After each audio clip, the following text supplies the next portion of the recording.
All right, hello everybody. Thank you for joining us here with the Church of Quantism, and also known as the Quantism movement. Today's video is going to be about our society. For the sake of this video, we're going to say that humanity as we know it started around 200,000 years ago. Society as we know it has been here somewhere around 6,000 years. Throughout this long time, we've struggled to create the perfect society, but sad fact is that we continue to miss the boat. We've learned all these things, we have all this historical data, and we just keep continuing to fail in a lot of parts. Our society has been changing in many aspects. The fact of the matter is that things still haven't been too good for quite some time. Yes, our technology has been growing. We've continued, but we somehow, even with all this technology and all this knowledge, we continue to build walls as a people. These walls are being based on differences between all walks of life and humanity. Everything from race, color, beliefs, sex, even what we eat. I mean, it's insane. People have tried changing things for the better, but something keeps getting missed in the message. The original concept keeps getting lost along the way and getting taken over by greed and power. And it's the me, me, me attitude that a lot of people seems to be the main focus for a lot of people. There's people talking about the old times when we could spank our children and we had a more religious environment. Sad truth was, even back in those times, we devaluated people who didn't fit into the norm. We preached the goodness of God, but we pushed away anybody who didn't agree with us. I mean, centuries of this, has brought us to today. 2019, where people throughout our lives have all these ideas of what's right and wrong, but we continue to argue. Here's a good example. Let's talk about the spanking of children. And for those of you that aren't in the U.S. or maybe in a different part of the United States, in certain states it's considered corporal punishment to spank children. So parents are really pushed away from spanking their children. So a lot of people are saying, well, that's why children are more disrespectful these days. So I don't really agree with that. I think the spanking is really just pushing fear on the child. I get certain situations where, you might want to try to push that, but I'm not big into pushing fear. Let's just put it that way. What really needs to happen is the child needs to be explained the consequences of what they're doing wrong. They need to know how that's going to affect their future, how immediate future or further along in life, why they need to act a certain way. Other people also say that the degradation of society is, religion got pulled out of the public schools here in the United States. That we're no longer allowed to speak about God, and and children aren't afraid of God, and the fear of if they do something wrong, still pushing fear again. I don't agree with that. I also strongly feel that pushing religion into our schools, any religion, including our religion, into the schools, is the wrong thing. Because even our religion, which I'll go more into detail, we do have certain rules that we follow, certain things that we follow, but we're not going to push you aside if you don't fit into that category. It's not the right thing to do. Our goal is to try to do good in the world. And also pushing any type of religion into the schools is going to put us back to those old times where people didn't fit into that norm. And that's not the right thing to do. Is religion good? Yes. It is the basis of universal ethics. Universal ethics teaches our children what they're supposed to do. It's the laws that we have to follow. The problem with many religious groups is that they want to go too far. They want to continue. They want to push in more things, more of their moral values, and that's why so many other religious views are there. There's people opposing those values. I mean, the focus of the school is not religion. It really is to prepare children for a better future, a more ethical future. Not following universal ethics is currently punishable by many laws throughout the world. Pushing religion in public schools would be wrong, because people should be free to choose what religion, if any, to follow. Teaching universal ethics, on the other hand, is not pushing religion. Religion has many misunderstandings in their teachings. A good example is how people misunderstand written material would be the text messages we send on our cell phones these days. Currently, people send these text messages, the words get misunderstood, relationships have ended due to these misunderstandings or typos. Now, let's really look at the writings and realize that they have been translated throughout centuries. Many of the writings, they're not anywhere near from people that actually witnessed the events, or from people that actually heard the message from the prophet, Messiah, or messenger. They weren't there. The other thing that I read was that some of the people that were actually copying the written material didn't even know the language that they were copying. I mean, it's insane. Many of these stories were passed on for generations by word of mouth. So many generations of the same story. The parts got changed around as they went through. Once it was finally written down, it wasn't the same story, and the original story was kind of lost.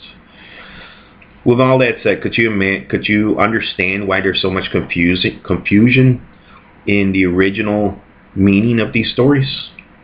Could it also be possible that the reader might be misunderstanding what the real point is supposed to be?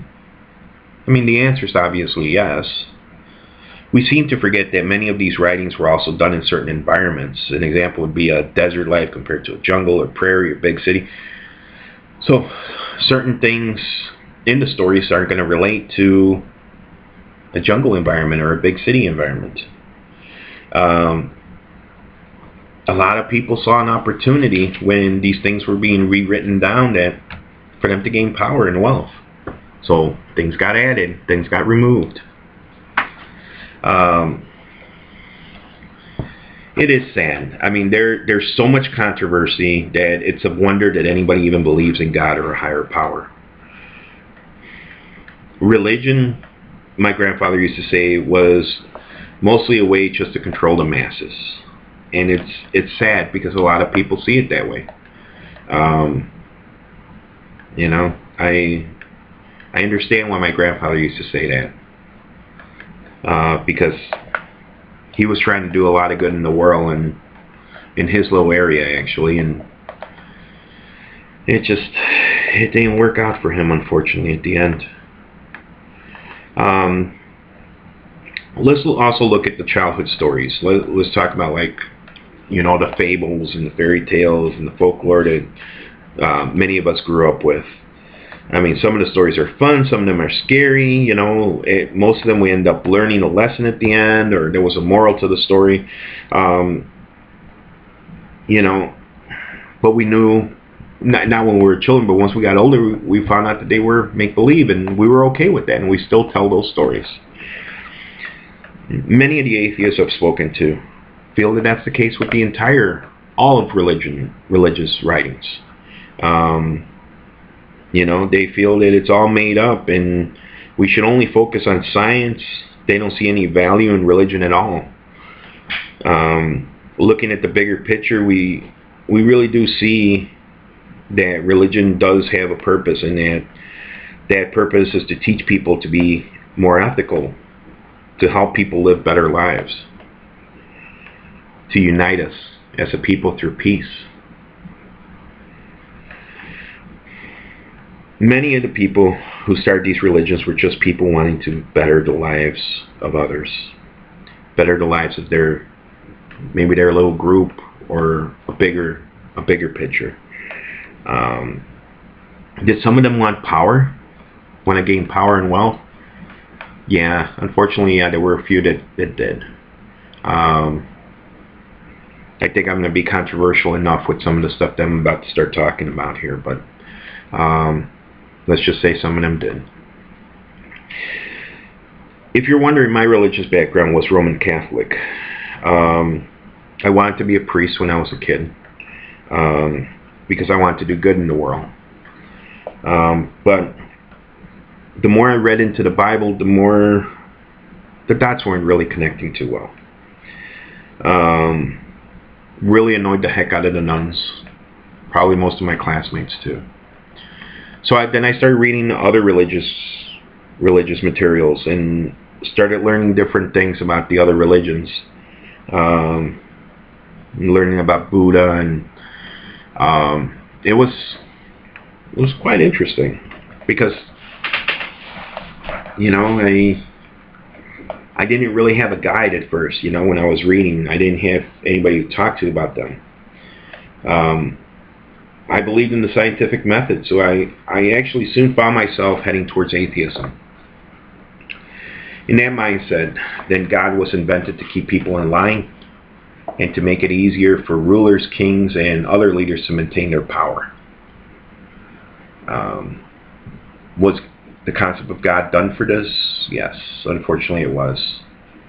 But after much reading, I soon started to find out, especially later on through the years, that some of the writings in these Bibles were actually based on historical events. Historical events, of course, weren't enough to remove logic from the table. I mean, I wasn't going to start believing that Jesus was actually God and he was walking on water, rising from the dead. I mean, a supernatural human who went up against his Jewish beliefs. I mean, it still sounds like a fairy tale. On the other hand, a Jewish man that was the true royal blood of the Jewish people, a man that taught peace on earth and was a very good man, trying to better the lives of his people. That's a Jesus I could stand behind. Originally, I considered myself a Christian with my belief system. I'm not original in this mindset, though. One of America's founding fathers, Thomas Jefferson, wrote a book called The Life and Morals of Jesus of Nazareth. In this book, he removed all the supernatural things and just focused on the man. Focused on the man and the message. I, for one, believe that the supernatural stuff was added, and I did find out where most of it came from, actually, from other countries, other stories. But it was added because, you know, it was added to the Bible so they could, you know, scare people into believing in God, and so they could control the masses, unfortunately.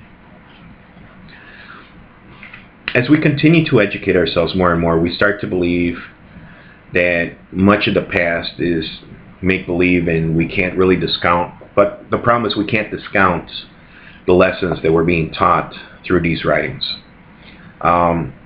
Just because all the numbers ain't fitting in together doesn't mean that it's make-believe. It just, we got to look at reality and be logical. Why don't we start with the story of Moses that we find in both Jewish and Christian belief systems? Let's focus on as close to the real story as we can, because we don't have all the facts either on that, but let's go with the little bit that I have, and I kind of pieced it all together the best I could. So, you know, here's what I was able to put together from the research I did. The story actually starts years before the birth of Moses. It started with a guy named Joseph who was supposedly sold into slavery by his brothers. Once Joseph was a slave, he found out that the Egyptian Pharaoh had a dream about 7 fat cows and 7 skinny cows, and the Pharaoh was trying to figure out, you know, what this dream meant. He was really concerned. You know, Joseph told his owner that, you know, he had the answer, so they brought him up to the Pharaoh. He explained to the Pharaoh that the 7 fat cows meant 7 years of good harvest, and the 7 skinny cows meant that the following 7 years was going to be nothing but bad harvest. The Pharaoh was ecstatic. He said, you know, he was so happy. Joseph was no longer a slave. He was in charge of the harvest. so that he could store food for the first 7 years. It was a great plan to assure that the Egyptian people would have enough food for the following 7 years of bad harvest. Now, did they have 7 years of bad harvest? We don't know that. They probably didn't. Were the first 7 years really that great? Probably not. It was just a dream. But what's missing from many of the versions of the Bibles is that Joseph was giving the grain to his people. He was giving grain to the Jewish people, and they weren't paying for it. The Pharaoh was made aware of this theft, but he kind of, it's not that he discounted it, he just didn't want to approach Joseph about it because he saw Joseph as somebody that had saved his people. But Joseph passed away. Once he passed away, he told the Jewish people that they had a choice. They had to repay the stolen grain, or they either became slaves and paid it back that way. Well, they didn't have any money, so they became slaves. Time passed. The Pharaoh started to notice that his slaves were having way too many babies. The Pharaoh started worrying, hey, these slaves are eventually going to overrun my people, and, you know, they're going to start an army and we're going to be in trouble. So the Pharaoh ordered that all the newborn male babies needed to be drowned in the Nile River. Now, for those of you that have read the Christian Bible and the Jewish version, the Torah, you'll see that Moses is in a nice little bassinet and floating in the Nile River. But from everything that I've been reading, the male babies were literally just thrown into the river and drowned. So when the Pharaoh's daughter actually came to the river to wash up, there was a baby drowning in the river. Beautiful child. It was too much for her. She saved the child, told the Pharaoh it was hers, and Moses was raised as an Egyptian. Moses was raised as an Egyptian with Egyptian values and the 42 commandments that they followed.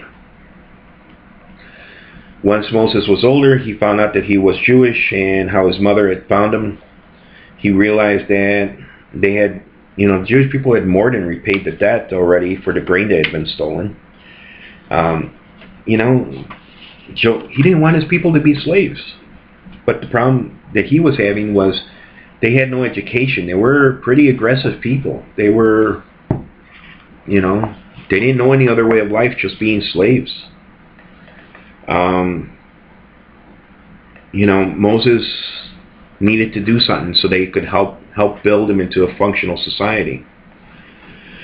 So he found out that the Jewish people only believed in one God.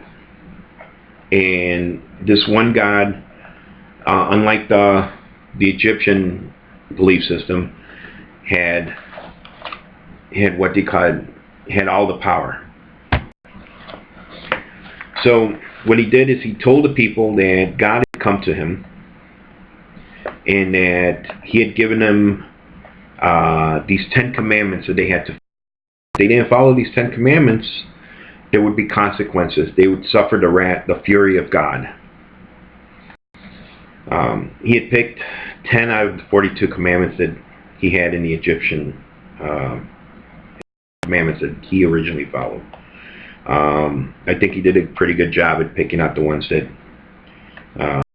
to try to get him to live more ethical lives. The other problem was that they were afraid of leaving Egypt. He couldn't get them to leave because they didn't know what was out there. They were wandered out into the desert. They probably would have starved to death. They didn't know, but he needed to try to get them out there. He needed to get them away from the Egyptians. He needed to make sure that they wouldn't be slaves anymore. We're not sure what the interaction was with the Pharaoh and Moses. I know the Pharaoh valued Moses as his grandchild. So, but I guess at the same time he didn't want to allow Moses to build a free society for people there. That's why he had to leave. That's just what I gathered from what I've been reading.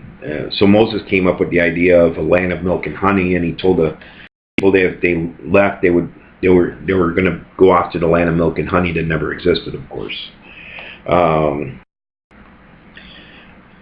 Moses was a good man. I mean, he was a great man. He gave up all the comforts of his life so that others may have a chance to grow as a people. I mean, he was living like Egyptian royalty. And here he went to go starve out in the desert so that his people could have a chance at a better life, building their own society. Yes, if you go and read, it's full of fables, a bunch of stuff that happened, party in the Red Sea and all that, which some people say they actually the Reed Sea, which is a whole bunch of stories. We don't know anything as far as that. A lot of it is just,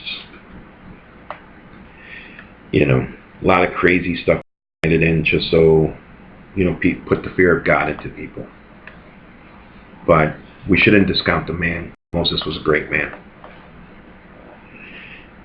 Let's talk about another great man. Somebody that really made a difference in the world as well. Let's talk about Jesus. Jesus was a Jewish man that was meant to be the king of the Jews.